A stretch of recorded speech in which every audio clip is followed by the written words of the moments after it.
Hello again, everyone. It's good to have you with us for this event. It figures to be an exceptional one that doesn't need any build-up. Are you ready? Don't ever give up. Don't ever stop fighting. This is the main event of the evening. Athletes, huddle up. It's time to begin. Get focused. Let's go. Athletes, take your mark. Get set. It's time for the Attitude Athlete Podcast. Hey, everybody out there, Coach Blue Robinson here. Hey, thank you so much for downloading, sharing, and subscribing to this podcast. Greatly appreciate you doing so. We love that when you jump on and give us a review. So please, whatever platform you're listening on, jump on there and give us a little bit of feedback. We take it seriously, and it keeps those lines of communications open. Hey, today's podcast is kind of a neat experience. We were just invited to go up to the University of Utah and participate in a panel discussion about current situations with addiction. And alongside me being able to speak to the University of Utah, we had Randall Carlisle, who is a heavy hitter in the industry here in Utah. Randall comes from a background of journalism, and close to his retirement from broadcasting, he was asked to go serve over at the Odyssey House in Salt Lake City. He does great work for them. And then another young man who we're excited to have on the podcast here soon, Evan Doan, who works for USARA. USARA is a great program here in Utah. They're community-based. They help people find services and connect bridges. And I want to thank Randall and Evan for just being there and being willing to share some of their thoughts with these University of Utah students. This is the panel discussion, and recorded off of a very interesting little mic. So you'll hear some little nuances and whatnot, but the content that we all get to hear from these individuals is great. So hope you enjoy this. As always, it's to help you turn that mess of addiction into the message of sobriety. So I'm Blue Robinson. I'm a licensed mental health therapist and addictions counselor. I remember one of the professors, one of our last days, she said, if you see a void in your community, it's your responsibility to fill it. And I took that real serious. And when I looked at what we had to offer, I thought there's got to be something else out there. And so I know in my own life, drug addiction was very prevalent until 1996. That was a long time ago. So I don't keep track of days. But mountain biking helped me. My wife back there, Marissa, she's a recreational therapist. And so as I kind of got thinking what got me clean and sober was mountain biking. And then when I was courting her and when getting married, her father introduced me to running. And it was really kind of this bonding thing I did with her dad. And believe it or not, I say movement equals healing. It's I thought I was creating this new program, but it's just EMDR in motion. EMDR, if anyone is familiar with, that's how you process trauma. So I went to my supervisors and said, hey, I want to start a group to see if I can get a few of my athletes, my clients, to come run with me. We'll meet a little early. We'll go run. We'll train for a couch to 5K. I had 30 clients. Only 5 of them wanted to do it. So our groups, every morning for about 2 months, we'd meet in the morning. They'd run. And as we were running, they'd start telling me about all their problems. And I'm like, why are you guys telling me all this stuff out here in public and not in my awesome feng shui office that I was told to have? And it's EMDR, right? You're processing your left-right movement, and it just kind of took off. Like these guys trained for their first 5K, and they wore these shirts that said addict to athlete. And back then it was very taboo to talk about this outside of a spectrum. And we decided to not be anonymous anymore. And that caused a lot of problems in the industry at the very beginning. We got some hard education from some of the mainstream groups when they found out that we were kind of doing this out loud. And so, like I said, we kind of championed a lot of this grassroots level stuff, but it's turned into a program now we've got, how many chapters now, Marissa? Like 10 in Utah, one at the Utah State Prison, Conquest. We just opened our latest one in the Ute Reservation in Roosevelt and Vernal. And outside of the state, we have several as well. So basically, it's a recreational group. It's a support group that we, talk about the fundamentals of recovery. We don't focus on the negative stuff. We have just about as many people that don't have addictions that come to support their loved ones than we do that have addictions. And so instead of keeping them separate, like traditional 12-step and Al-Anon, we put them together, and they learn from each other in real time. And then we started the minor league, which is the 18-year and younger group, because these people in recovery have kids. And like I said, we've been doing it for almost 12 years now, and so those little kids that started are now adults, and some of them have gone on to be police officers and professionals in their own right. And it's kind of a cool thing. So really, we're just a community resource that we provide support. We have peer support through our coaches, and we also offer some family therapy and some grief groups and all kinds of stuff, all free to the public because treatment can get expensive. So, yeah, in a nutshell, there you go. Cool. Not as busy as Randall, obviously, but Awesome, guys.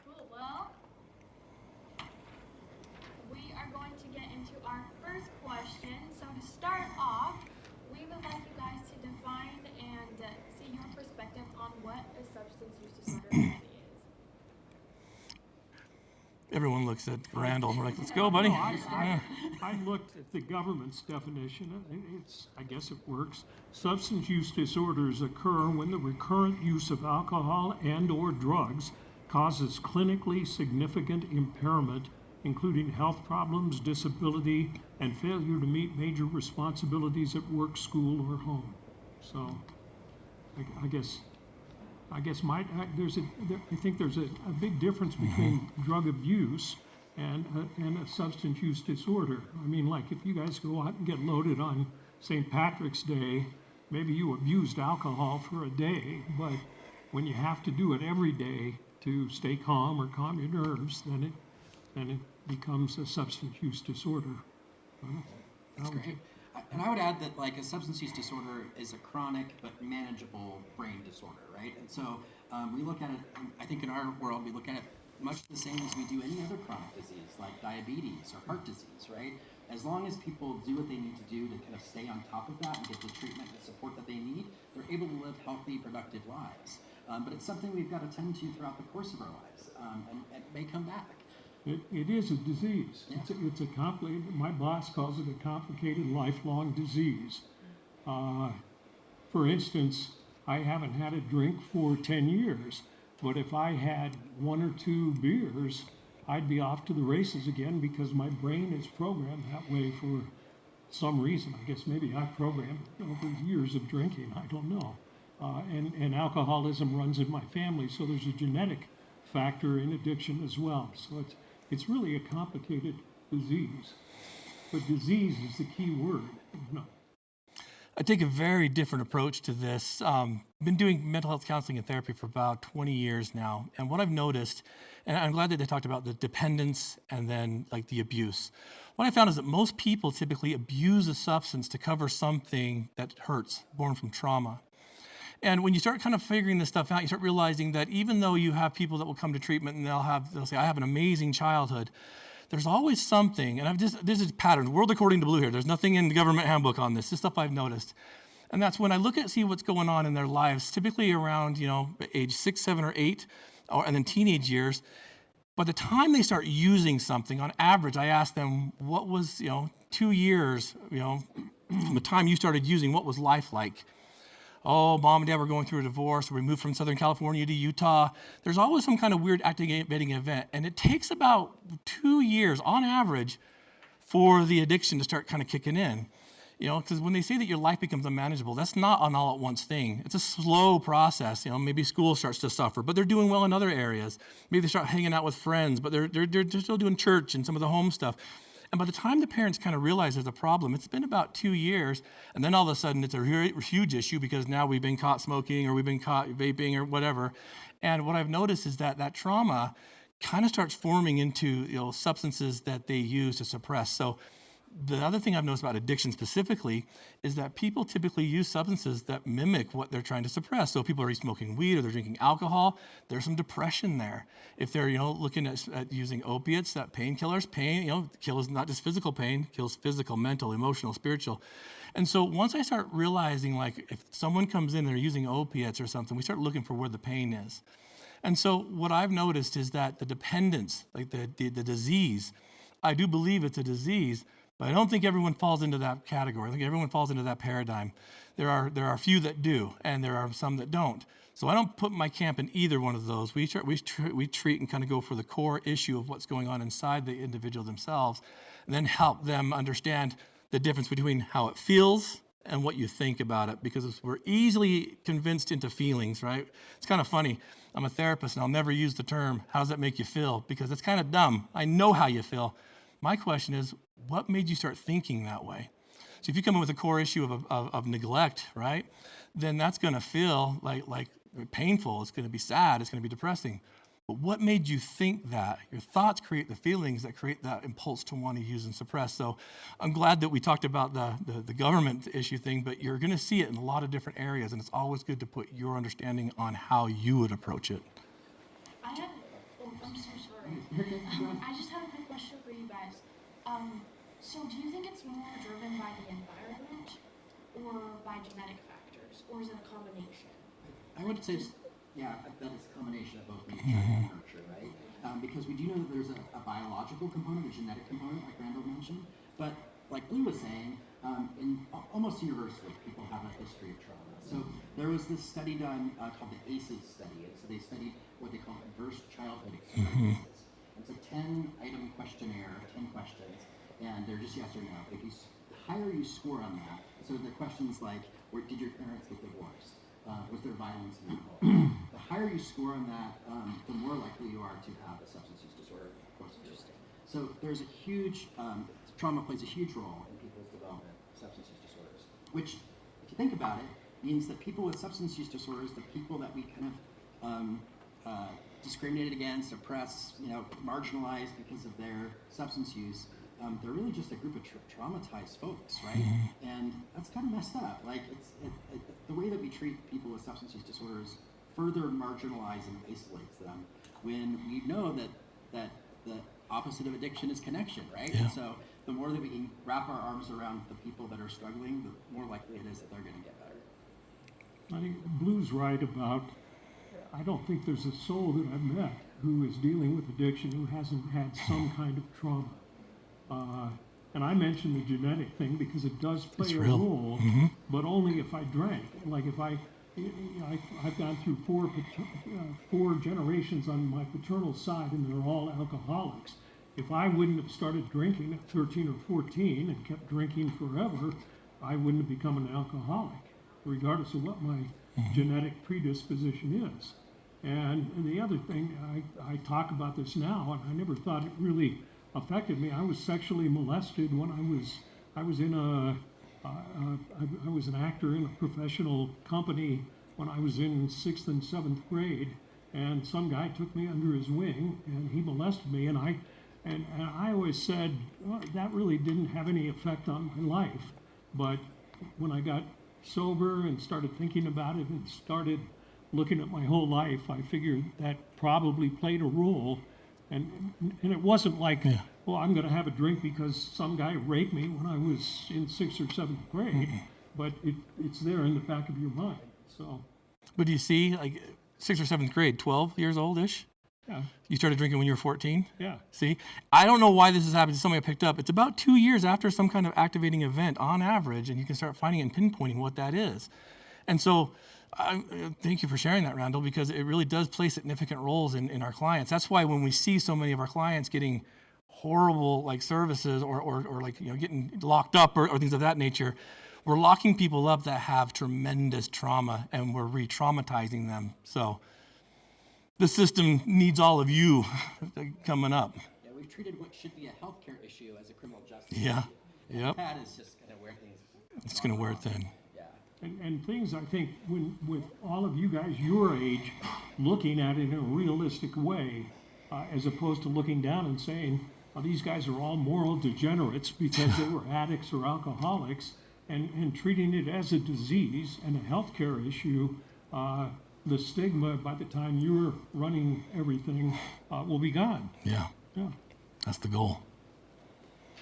Yeah, thank you so much. That was very insightful. And to go off of more definitions, from research according to DSM-5, which is the Diagnostic and Statistical Manual of Mental Disorders, a substance use disorder, abbreviated SUD, involves patterns of symptoms caused by using a substance that an individual continues taking despite its negative effects. Mm-hmm. Okay, our next question for you guys is, what is accessibility like for low-income folks to treatment, and what might this look like for unsheltered individuals? That's definitely a Randall question. The good news after Medicaid expansion in our state is I can say unequivocally that if anybody who wants treatment, they can get it. In other words, we will take anybody regardless of their ability to pay. It's one of the joys of being a nonprofit, because we don't have to get $30,000 a month from people for their treatment, and people can walk in just off the street from a homeless. The issue I don't think is so important now as to whether they can find treatment. It's whether they want treatment. Because there are we have a pretty good system, actually. And even if they don't want treatment, they can go to USERRA and get because these guys are great, because they'll take anybody in and provide them with a peer recovery coach, and you can walk into their place high, you can are drunk or whatever, and they'll work with them. And so it's not a situation. If they walked into a place like the Cirque Lodge that costs $40,000 a month, they'd be turned away. But if they walk into a nonprofit like First Step or House of Hope or Odyssey House, if they want treatment, or they could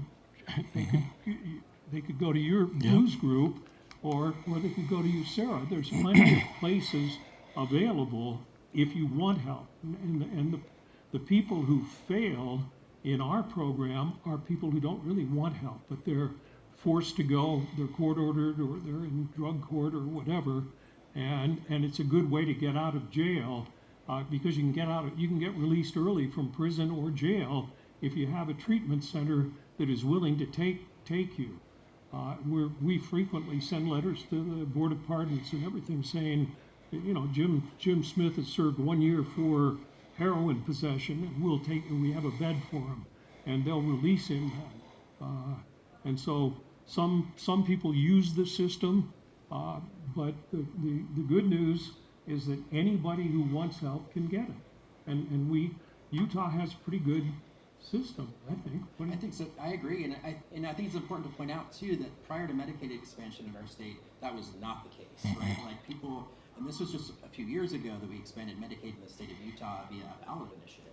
But prior to that, people who wanted to get into treatment were often put on wait lists that were months or years long in some cases, so they couldn't get treatment when they needed it. And what we know is that there's a pretty small window in which we can get someone convinced to go to treatment and then act on that. People don't hold that kind of motivation for very long. And so we tried to develop the system, treatment on demand, and Medicaid expansion was a huge part of that because Medicaid is the payer.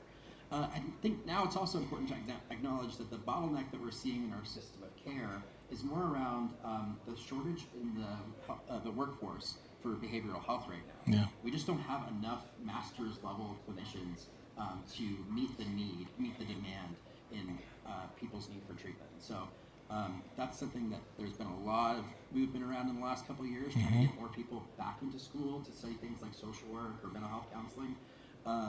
And so there's incentives to do that now. If anyone's interested in the social work program, I'm happy to talk to you about it. Yes. You can find it'd be a great future. Yeah. I mean, not a high-paying future, but it could be rewarding, and you could find a job anywhere. We're limited, like Evan says. We could not all of our buildings are filled because you have a state-mandated ratio of staff to clients. And so if you can't get staff, you can't have clients. And everybody is looking for therapists. Yeah, they are. They are. Marissa and I, we owned our own private treatment center. And about 2 years into it, we decided to get out of the business because it was a for-profit program, and we were realizing how, I'm going to say, cutthroat and nasty they truly are. That's why I admire programs like Odyssey for what they do. It's an ugly other side when you start looking at insurance and private pay. I'm sorry, but I can't justify anything costing $40,000 plus a month. That makes zero sense. Well, the facilities that they have. I mean, if you go Google Cirque Lodge and just look at the places where you stay for treatment, and it's beautiful. It's a beautiful place, but even ours was upwards of $12,000 a month. And I thought we got great treatment, but not $12,000. And so we decided to get out of that and focused on our nonprofit. So when Evan and Randall are talking about, like, yeah, you guys, there's not, you can make money in this business, but then you can really help people too.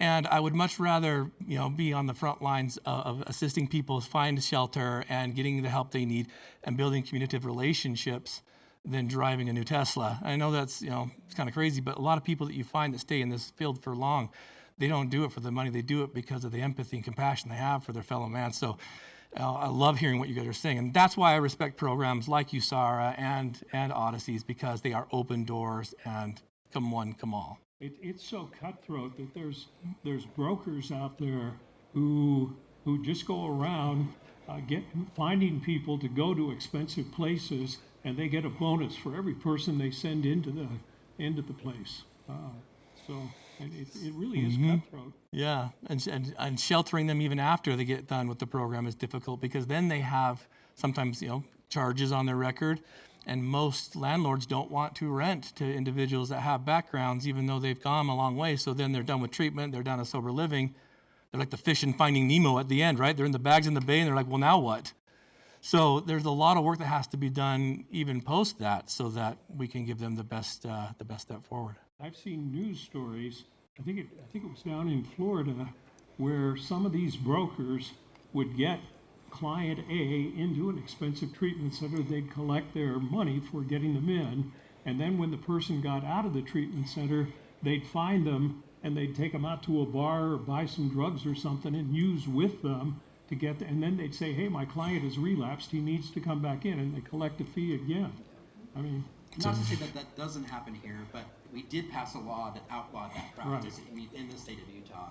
So I believe it's a 3rd-degree felony if you do engage in treatment brokering in our state. And so we're not as bad as places like California or Florida. Florida. Yeah. Thank you, guys. Yeah, thanks so much for how in-depth we've gone so far. It's been an amazing conversation already. We already touched on this a little bit, but I was just curious, how might mental health impact substance use? It's a huge amount of crossover there, right? Yeah, it's significant. Every individual that has a substance use disorder is going to have a mental health diagnosis as well. Call them dual diagnosis, if you will, but there always will be. Because usually you got to remember that addiction, substance use, is a symptom to something deeper. So if someone's coming in and they're using heroin, or they're drinking alcohol to the point where they're blacking out, that's a symptom. I mean, a lot of people focus on that as being the problem, but once they get sobered up, then that core issue starts getting exposed. And a lot of them drink and use to suppress anxieties and depressions, and bipolar type diagnoses. And so it really is kind of a balancing act. This is why I'm so impressed with Utah being like a forerunner in medicated assisted therapy. And when this came out several years ago, it was a big to-do, because if you're using a substance and then you get another substance to take care of that substance, are you clean? And you get old timers in situations that say, no, you've got to be completely stone-faced sober. They're realizing that that's not the case anymore, because a lot of times these dual diagnoses, they are very much in play. And although you can take medications for some of the bipolars and some whatnot, sometimes there's breakthrough stuff that pushes through, and that's when people lean towards substance use again. I mean, you could be doing great and then have a traumatic issue. We call that the trauma threshold. Maybe your trauma threshold gets approached and pushed through. Well, that Paxil or that Depakote you're taking is not going to do the trick. And so, there's a lot to this. And so I love the fact that we are turning more towards a medical model as well. We're not just going for clinical, we're going for medical model, because we have doctors that are understanding addiction more than they ever have. And I've seen a huge improvement with doctors understanding how to prescribe MAT. Yeah, and I was actually just at the Capitol today speaking to a bill that will allow people who are on MAT or MOUD, if they get arrested during the course of their opioid disorder treatment and go back to jail, it'll continue their MOUD or MAT in jail. Incredible. So if they have a medication like Suboxone, the jail will be mandated to provide that to them while they're and that's not happening right now. So that's why we need your voices, because that could save lives.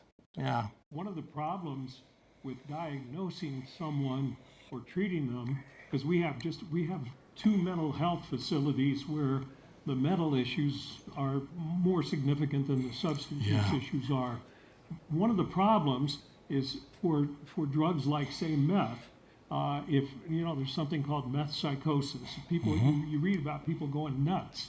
I went crazy sometimes when I was super drunk. I mean, but with meth, if you come in and people think my God, somebody's looking at me through the window there. It's a cop, that kind of stuff. And it's hard to say, is that a mental health issue, or is that an effect of the meth?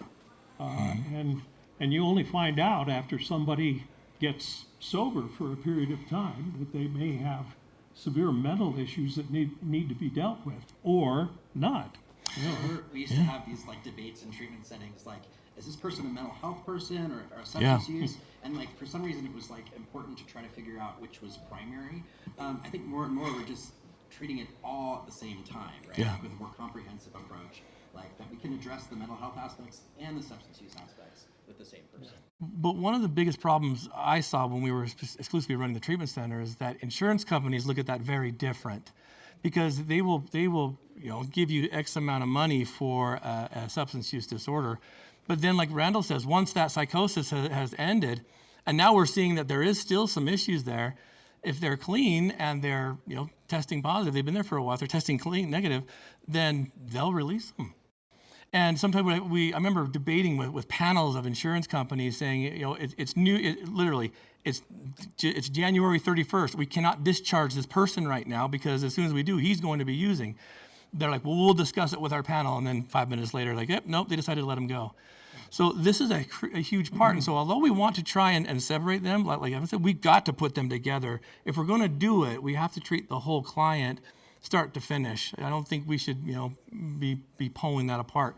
It's one and the same. Everyone that has a substance use disorder has a mental health issue as well. But the compensation from Medicaid is different for somebody in like our 2 mental health facilities. We get a much higher compensation for Medicaid than we do for somebody with a substance use disorder diagnosis. So it's complicated. It is. That's why it takes a whole team. Should not be calling the shots on clinical decisions. And they do. And they do. Yep. And unless you guys change the structure of our system right now, I mean, they call the shots on everything that's going to happen to your body from birth to death. Yeah. Whether your doc is allowed to do this or that, or whether you qualify for, for major surgery, you have to check with your insurance company to find out if they'll cover it before the hospital will do anything. So, and it works that way with substance use disorder as well. So. That Medicaid reimbursement rate kind of also plays into another issue we talked about, the workforce, right? Because the reimbursement rate from Medicaid for a substance use disorder patient is so low that they can't, a place like Odyssey can't pay their therapists competitively compared to the private market. And so a lot of therapists are leaving the public system and going into the private system because they can make more money. So we need to address that as well. Yeah. I spoke to a master's level social workers class here at the U a couple of years ago, and there were 20 people in the class, and you have your option when you're doing your master's in social work, whether you want to work with old people, babies, substance use, private practice, and only 2 of the 20 had any desire to deal with substance use. I think 16 of them wanted to go into private practice because I can name my own hours and I can make lots of money and it'll just be a wonderful thing, So, and in some cases it is for them, but I guess it all depends on what you want out of life. Yeah. Thank you so much. I think that holistic view of combining mental health and substance use disorders is a huge insight that we can take away tonight. And here are 2 quick stats that people can read over as we move on to the next. I just want to point out quick, like it says 37.9, but I totally am on Blue's side with this. Like, I'm sure that a lot of it goes unreported, and especially like if the NIH is doing a study and somebody's like, "We've got a study for you. Do you have mental health problems?" They're gonna be like, "No." Yeah. So I'm so on your side. It's probably a lot higher than that, but even that, just the reported number is still significant. Anytime you see stats like this, be very wary. Yeah. I'm sure people just don't think of themselves as having one too. No. Yeah. 100%. Mm-hmm. Okay. So this is a question. What does substance use look like on college campuses? Well, we should ask all of you. Yeah. Wrapping it up. Yeah. I want to point out that I have no doubt that there are people that you might know on campus that are in the midst of developing or have developed a substance use disorder. And so I want you to maybe think about how could you be a resource for that person to help get better, not like a person to judge or shame them for what they're going through, but what role could you play as students to help that person get to a better state of being? And I remember, at least in the case of alcoholism, it's a progressive disease. It gets worse the longer it goes. And I remember back in my college days, I just had a ball. And I'd get drunk, 3 or 4 nights a week. We'd go to the bars. I went to Ohio State, and so there were tens of thousands of students there. And I just had I have fond memories of that. And I didn't have to wake up the next day and have a drink, so I wasn't shaking or anything like that, and things were fine until like 30 or 40 years later, I started blacking out every time I drank. So it took that long for my body to become like a full-fledged problem alcoholic, So if you know kids, and I know there's lots of wild parties at frat houses and stuff here, but No way. yeah, No way. not in Utah, but in other schools. Yes. Yeah, I'm with you. Dry campus. Yeah.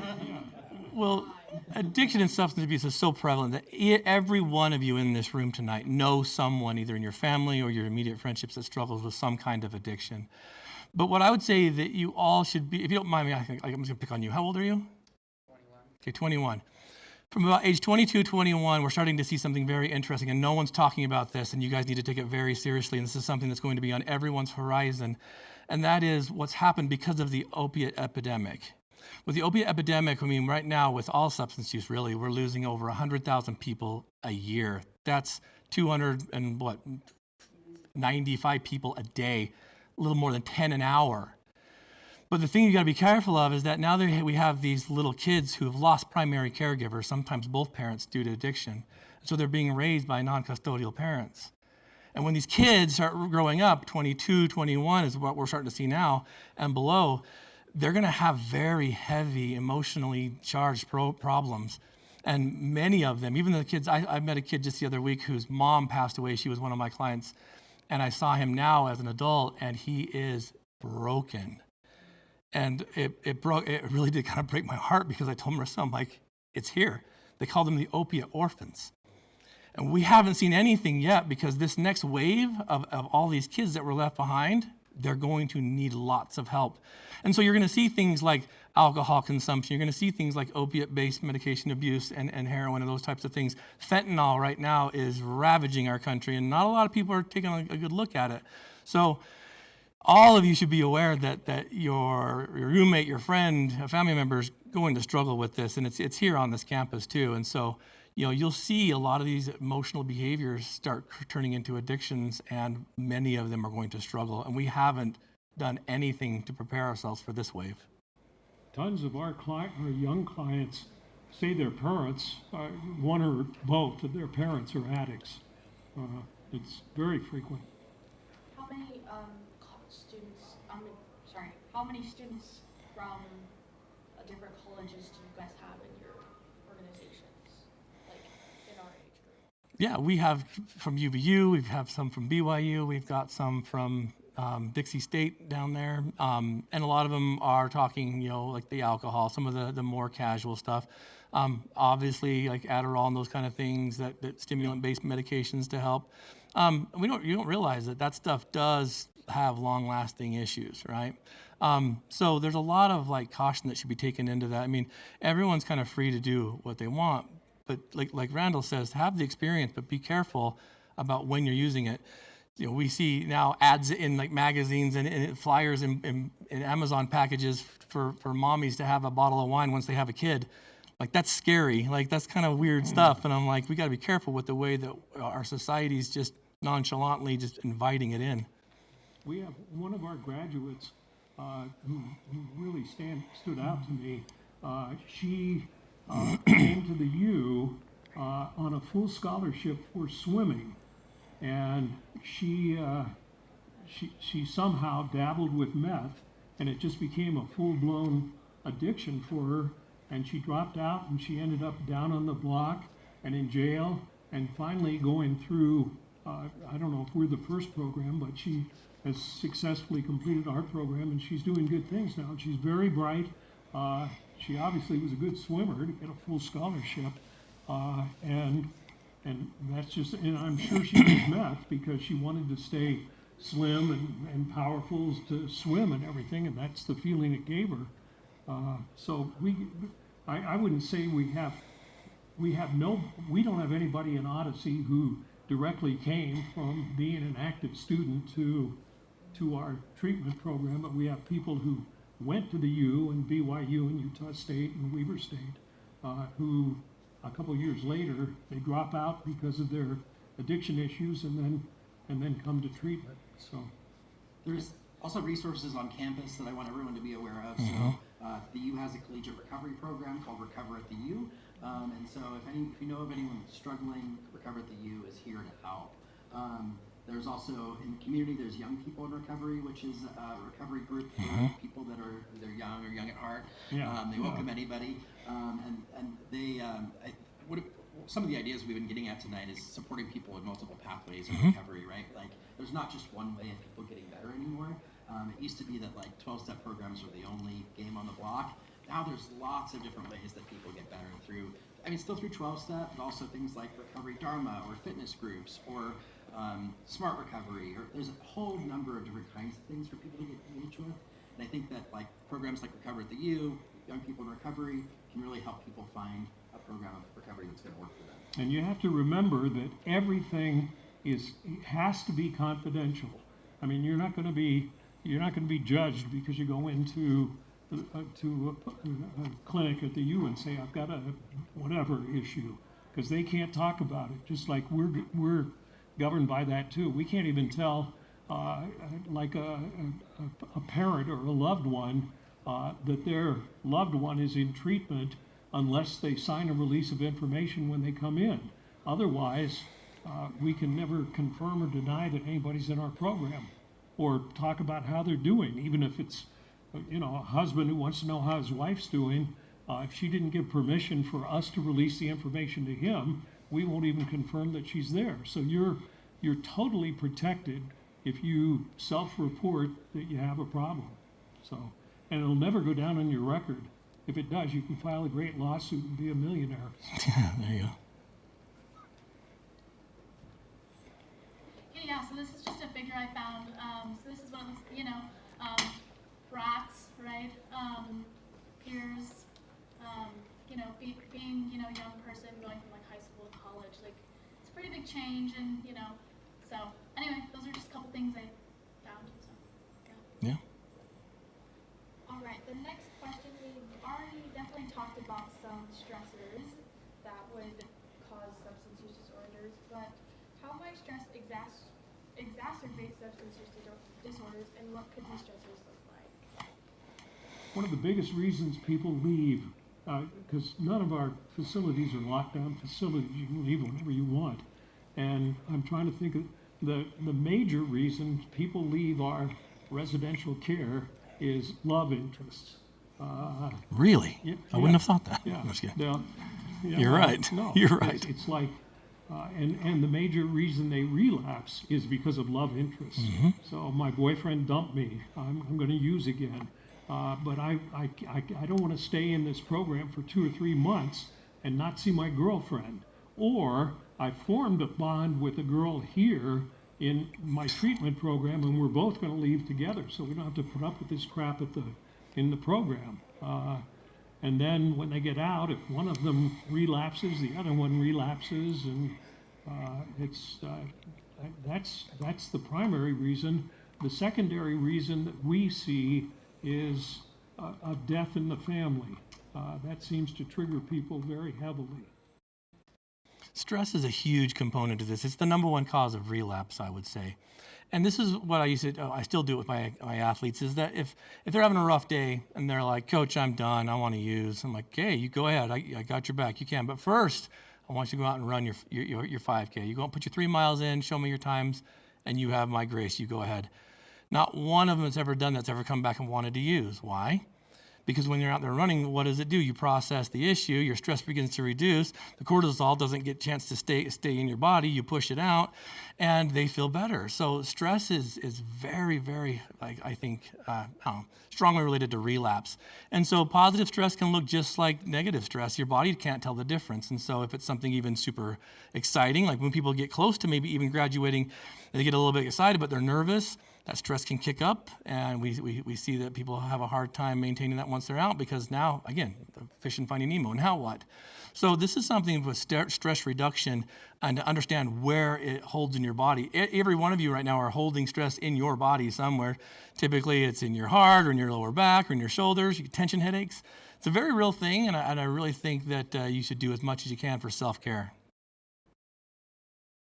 Like Evan, who goes to get massages at least once a week, right? Yeah, you deserve it if not. Make that kind of money. Yeah, exactly. But yeah, I mean, I think I was going to say exactly what you said. Is just that, like, the number one reason why people in recovery have a recurrence of use is because they're experiencing some kind of stress. And I was also going to point out what you said, which is that, like, stress can look like a lot of different things. It can look like positive things, like getting married or getting a new job, right? Like, those things are good events, but they're also stressful, and it can be like the trigger that someone needs to return to active substance use again. One of it's not really exciting reading, but the big book of Alcoholics Anonymous is an interesting book to read in terms of trying to understand. And you got to remember, it was written back in the 1930s, and they have silly stories. And I mean, they talk a lot about the 12 steps, but then they have all these stories, and they'll have stories about people. They drink because of stuff like a death in the family or a divorce or something like that. But they also go out and drink when they get a promotion at work, or when things are going really good. I'm going to celebrate because life is good. And it's interesting to read some of the stories in that book. Yeah, and here are some graphs and a little bit of facts that we have found. So, yeah, this is Taylor being a nerd. I put this on here just because, so it just shows, like, being exposed to a drug cue. So for those of you who aren't, like, super familiar with this, it's like being, like, you're watching a movie and an alcoholic sees, like, they're in a bar and they're, like, drinking a bunch or something. Or they're, like, actually see it in real life, anything like that. And then, like, it just shows, like for anxiety, it increases it, and then, like, the craving also is a lot higher in these folks. So, yeah. The clinical word cue, we use triggers, right? Okay, our next question is, how do incarcerated people access treatment for substance use, and what does that process look like? Randall, well, that's your expertise. So glad you're here. I already explained it. It's really easy to get access to treatment, because like the Salt Lake County prosecutor is of the firm belief that you can't arrest somebody out of an addiction and solve the problem. And really, sitting in a jail cell, unless there's some kind of creative program, like you work in the prison with that, but and there's the CATS program that I described in the Salt Lake County jail. But most people are of the, well, not most people, but some people are of the belief that it's really silly to throw someone in jail for a drug offense, because it's not going to, we've talked about the reasons, people suffer from addiction, and jails won't ever solve that. They quite frequently create more problems. And the other thing, talking to the clients at Odyssey House who have been in prison and in jail, is apparently it's very easy to get drugs in both of those settings. I had somebody tell me how they were in a federal prison in Arizona, and there's a way of making a needle to inject. The heroin's there. The problem is, if you want to inject it, where do you find a needle? If you're in a cell or something.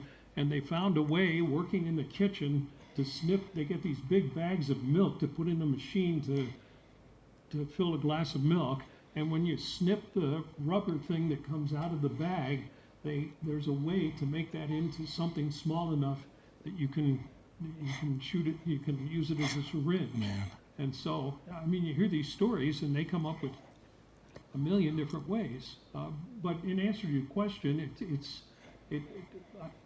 our judicial system is of the belief that it's better to be in treatment than it is to be in jail. So unless you're in for dual offenses like, I don't know, an armed robbery or something, then if it's just a drug offense, it's really easy to get out of jail or prison if you have a facility to go to.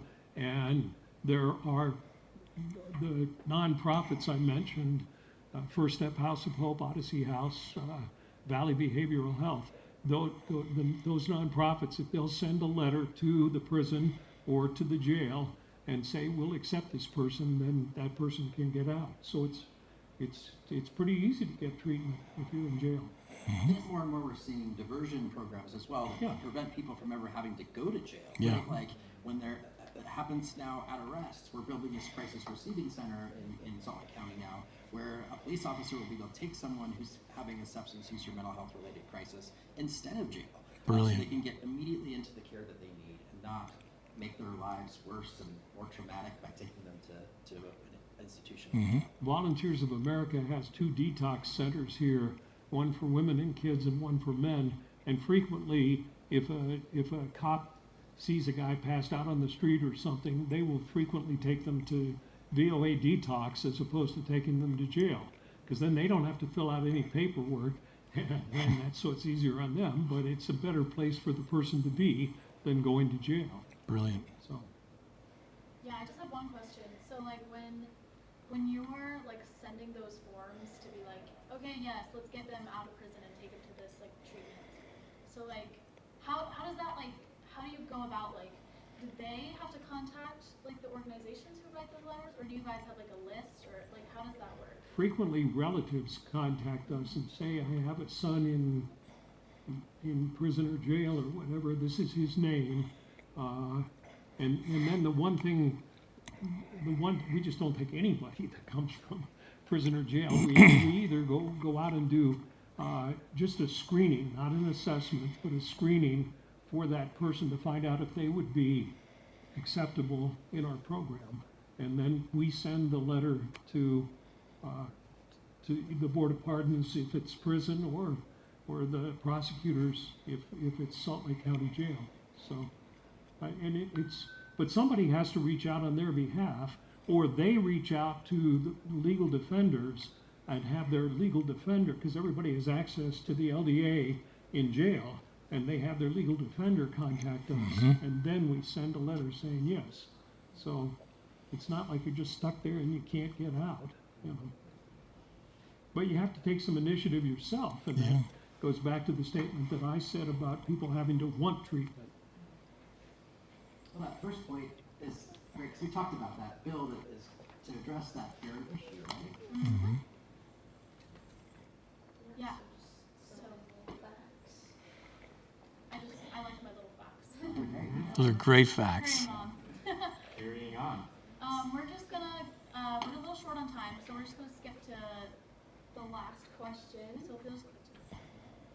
Yeah. So the last question is, how can parents, educators, and leaders in our communities work towards addressing substance use disorders and help support those affected by it? I think that the primary thing that we can all do is try to reduce the stigma around substance use disorders and mental health conditions, right? Like, so be more understanding that these are, just like we were talking about earlier, just like any other chronic but manageable condition like diabetes or heart disease, right? And so if we can start treating people through the kind of lens of healthcare and not criminal justice, I think we can make a big difference in how we help people survive their substance use. Mm-hmm. Plus the wording is changing. Like years ago in TV news, I remember we'd call them illegal aliens crossing the border. That's changed to undocumented immigrants or something like that. And what it used to be called was substance abuse. Now it's called substance use disorder because it has a less negative connotation. Abuse means you did wrong, Use means you've got an issue that you're dealing with. This is the whole reason I started Addict to Athlete in the first place. My primary goal was to change the perception on how people view people in addiction. Like I don't allow my athletes to call themselves addicts. It's just not something that I do. Because being an addict. To athlete? Yeah. See, well, you used to be that. Now you're an athlete. Yeah. And the reason why is because it's a part of them. It's not who they are. And so if you stigmatize someone, and I get it, I understand the principles and premise behind hello, I'm blue, I'm an addict. But for how long? I've been clean now since 1996. I don't have any problem now with anything like that. I've been sober for that long. So am I still in, and I love people that say long-time recovery. That's great. But I teach a different premise. I think you can heal from this when the right principles and the right techniques and the right like teams that developed around you. Will I have a trauma threshold? Absolutely. If I got a phone call right now and I knew and someone said, hey, your daughter was killed in an automobile accident, it'd be hard for me to stay sober tonight because that's my trauma threshold. The crazy thing about that is I could call Randall and be like, Randall, my trauma threshold. And we don't spend tons of time together, but he understands. So I'm like, I can't use that as an excuse. And so when I started Addict to Athlete, when we first handed out our shirts, our running jerseys that said Addict to Athlete, I'm like, are you sure you want to wear these? Because I've been told we have to be anonymous. Like, we don't care. That very first run I talked to you about, 4 of my athletes ran with the mayor of Provo. It was Mayor John Curtis back then. And Mayor John Curtis was like having a conversation with these 4 athletes that were beating him, and they're like ex-heroin users. And he's like, how the crap are you guys beating me, right? And so they stepped out of that darkness, and it was kind of a cool thing because no one had done that before. It was kind of a taboo thing, and that's why we kind of got hit by some of the mainstream groups because they're like, you need to keep this in your boundaries. And then we started hearing things like Recover Out Loud and that kind of stuff. And so the whole premise was to change the perception. We have judges that run with us. We have law enforcement that runs with us. We have, people that don't have addictions at all. And I love it because we show that we're all on the same team and we can do this together. It's super important. So even you could come volunteer with Addict to Athlete, work with our minor leagues, come run with the kids. We've had BYU's hockey team come teach them how to skate. They love that because they didn't think you would ever, why would you rub shoulders with us? We do this one thing where we push a girl who has disabilities, whose mother was addicted, and she's legally blind. She's got some heavy challenges. We bought her a racing wheelchair so we could push her, and her adoptive parents now allow us to push this little girl in all of our races to show that she can be on our team too. And so there's so much volunteerism you can do with us. And even if we call you a muggle, if you're not an addict, you're a non-magic folk, you're a muggle, and the athletes love it because. Why would you spend time with someone other than to criticize, cheer for them? It's the coolest thing. So check it out. We'd love to have you guys come and look at it. We have chapters in Salt Lake, Utah County, everywhere, Davis County. Family support and love is extremely important. You don't have to enable, if you have a kid who, you don't have to give them money to go out and buy heroin, but you have to let them know that you have unconditional love, whatever they're doing. And that kind of support, USARA does. They have a family support group. We do too. It's great. And it's just important to let somebody in, and that'll help erase stigmas and everything else. If people say, my son has cancer, my son's a heroin addict. I mean, I'm a diabetic. I'm an alcoholic in recovery. So we talk about it. And the reason that the 3 of us can be pretty open about everything is because that's part of recovery. Yeah. It's just, why should I hide it? It happened to me. I can't do anything about it. That's my past. I'm living for today, and hopefully I have tomorrow. And well said. I love people in recovery. They're my favorite kind of folk, right? And I've known Blue and Randall for many years now. Yeah. And what I think is great about 2 of you, and I think lots of folks in recovery, is that when we get ahead, we turn around and we help the next person coming after us, right? Like, we are people that are people of service, and we do this because someone did it for us. I've seen that in real time in our races. It's been the funniest thing. Our athletes will finish the race, and then they'll go back and get the next athlete, and then the 2 will go get the next one. And so whenever an athlete has come in very dead last, you'd never know who it was because they have the whole team around. That's an instinctive thing they just do. Like, no one told them to do that. So that's a great metaphor, brother. You're absolutely right. Well, I know we've hit our time, and we, if you guys have to vote, that's totally fine, but we just wanted to open it up for questions from the audience, if there are any. You talked about how you don't like to use the term long-term healing or recovery, Yeah. healing. And you mentioned some like landlords don't want to rent to individuals who have that record. Mm-hmm. And I know there's been some pardons and commutations recently. But can you talk about like the after struggles that many people have? Yeah, absolutely. A lot of times those struggles, because of things that they've done in their addictions, there's going to be plenty of challenges, whether it be, reputation. I mean, I've had athletes on my team, who've been on Randall's news station. And when people hear that, oh, that's that person, it's hard for them to reclaim their name, if that makes sense. And there's been a couple we've had that have been so severe that they've had to like completely leave and try to reestablish. It's like this. A couple years ago, I was doing a 5K at the Utah State Prison. It's the most exclusive 5K you can run, and I don't recommend doing that one because you have to be in there. But they invited me in, and they had completely like made this awesome track around the inside of their fence. And I thought the state of Utah might have, like, when they told me they were going to run, I thought maybe the state of Utah built them this multi-million-dollar track. No, they built it themselves. They were so proud to show me this, and we were running with them. And the news came out and did a story on them. And that was so great. I was so excited to watch it, right? And then I started reading the comments. Flipping trolls, man. I was so mad. How dare you? Another client of mine, her baby was killed in a shaken baby syndrome. Her boyfriend had shaken her baby and killed her, and she was in my treatment program. And she brought me all of the trolls' comments. How could you allow someone to do that? And I'm thinking, here she is in my office, and you're treating her like this. So people don't know. So it's about education, trying to teach. It's our responsibility to teach the community who they really are. That's why when Randall opened this whole conversation talking about Rio Grande, there have been many individuals that were part of that are now professionals that are speaking on Capitol Hill. We call it turning the mess into the message, and erasing and replacing. And we need those voices, the people that have. I mean, I've been clean since 1996. I'm not as close to it as some of these folks, and so we need your voices. Yes. And maybe you ought to speak about why you were up at Capitol Hill. I will. Yeah. That's a direct answer to what you're saying. So one of the top priorities for my organization right now in the advocacy space is allowing more people access and ability to expunge their criminal records. Because a criminal record, it was never intended to be this way, but oftentimes it serves as a life sentence, right? Because once you've got a criminal record, it bars you from things like housing, employment, education in some circumstances, licensure as a professional, right? And so we want to make sure that people have a way of kind of cleaning the slate. And so we've increased access to expungement in our state. There's a couple ways that can happen. People can apply for expungement through the court system and then get it granted by a judge. Or now we passed a law 2 years ago now called the Clean Slate Law, which automates that process for people with certain kinds of criminal records. So if you have a misdemeanor record, after a certain period of time, the record just gets wiped. And it's as if it never happened. People could ask you, have you ever been arrested? And you can say no under this law, which is cool.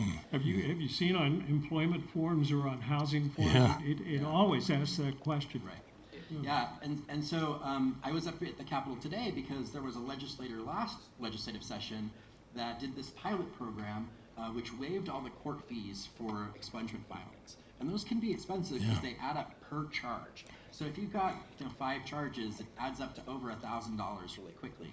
And so he waived those for a full year, but that program is going to be sunsetting soon. And so I was up there advocating for a bill that would have extended that by a further 5 years. Unfortunately, it got pulled at the last minute, so they're not going to be following through with it this year. But we'll see what we can do in the interim legislative session, and then we'll go back next year. We won't give up until people are given access to that kind of record expungement. And I should also add that employers like mine and Odyssey have been paying for all of our employees, because we employ so many people in recovery, to get their records expunged. That's one of our benefits. Yeah. Amazing. Fantastic. Was there any other audience questions? Yeah, so I was wondering what you guys know about harm reduction in Utah. The story about the plastic bags being used as syringes really stuck with me, and so I was wondering for homeless people or other people who might use harmful practices to use drugs, what So I'm a huge harm reduction advocate. Absolutely. And part of my reasoning behind that is because I think I often get pushback, people saying like, why are you helping these people persist in their substance use?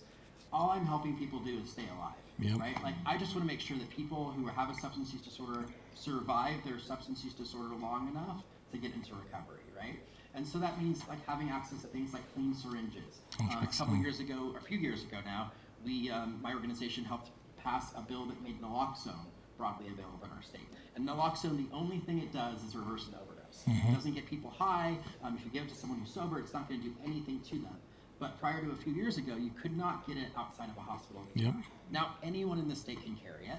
And in the years that that law has been on the books, now 9,000 people have been reported, just the reported number, saved by that medication in our state. So, like, it makes a huge difference. And I know some of those people that were saved. Like, they're my friends now. They're people that I know in recovery, and they would have died had that not been available to them. So, I really, truly believe in all harm reduction efforts to keep people doing, keep people alive so they survive their substance use. Odyssey has a medical clinic, Martindale Clinic, and we totally believe in harm reduction. And anybody can walk in off the street and ask for clean needles. We have a harm reduction kit we give them that includes naloxone, Narcan, wound care packages, tampons, condoms, and our clinic does free treatment for Hep C, which a lot of drug users have, and we hand out. Even I didn't realize that it was illegal still. We hand out fentanyl test strips that we get from the state, but ironically, there's a bill to make it not have fentanyl test strips be considered drug paraphernalia. So right now, if you have a fentanyl test strip and you don't have any drugs on you at all, but obviously you have it because you want to test the drugs you're going to use, a cop can arrest you for possession of drug paraphernalia, which is stupid.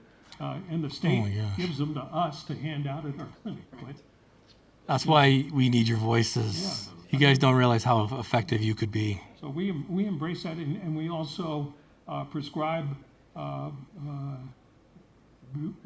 buprenorphine, Suboxone, Vivitrol. We don't hand out methadone. That only happens at methadone clinics. But it's like Evan says, and we take crap for it all the time. Say, well, God, giving them needles means they're going to use them, and you go, yeah, but they don't have AIDS or HIV or Hep C on them, and so you keep them alive until they hopefully want to get help, and if not, they're still alive, and they're an important, they're a life. And the other thing it does is it keeps places like Pioneer Park or Liberty Park or whatever not totally free of used needles, but people who use the syringe exchange come in with old needles and get new needles, and it makes sense.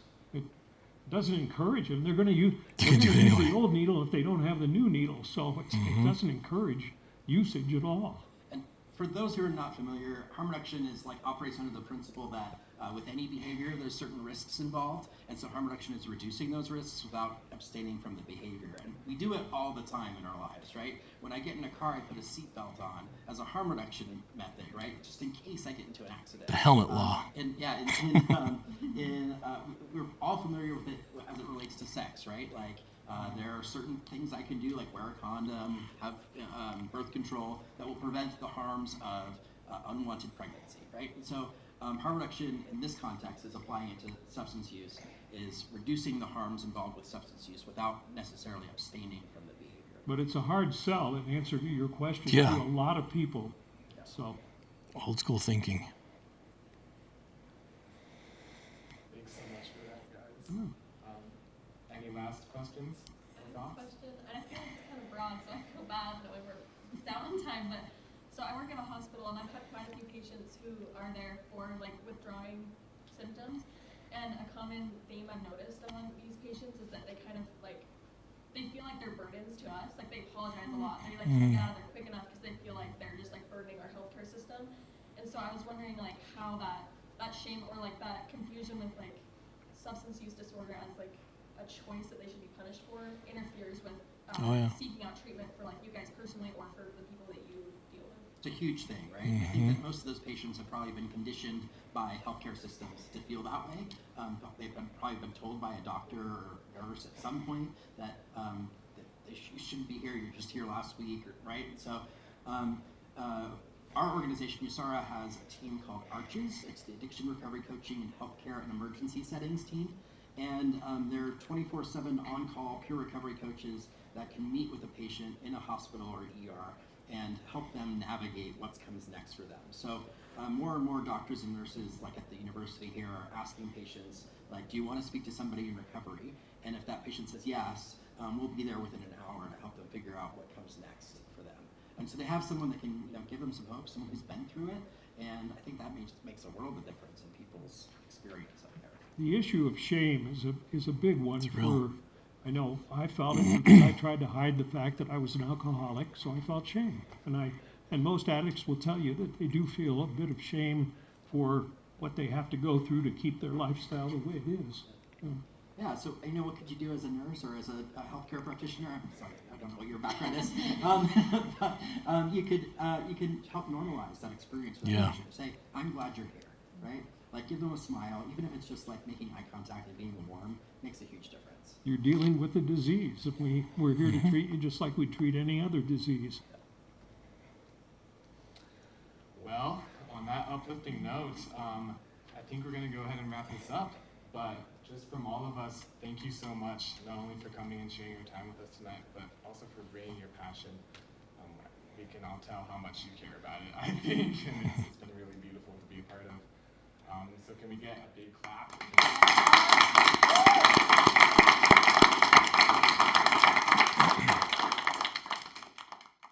We would like to thank our Patreon subscribers. If you're interested in becoming a Patreon, check out patreon.com/addictoathlete. There you can see our fundraising platforms and gain access to all of our bonus episodes and receive exclusive A2A swag.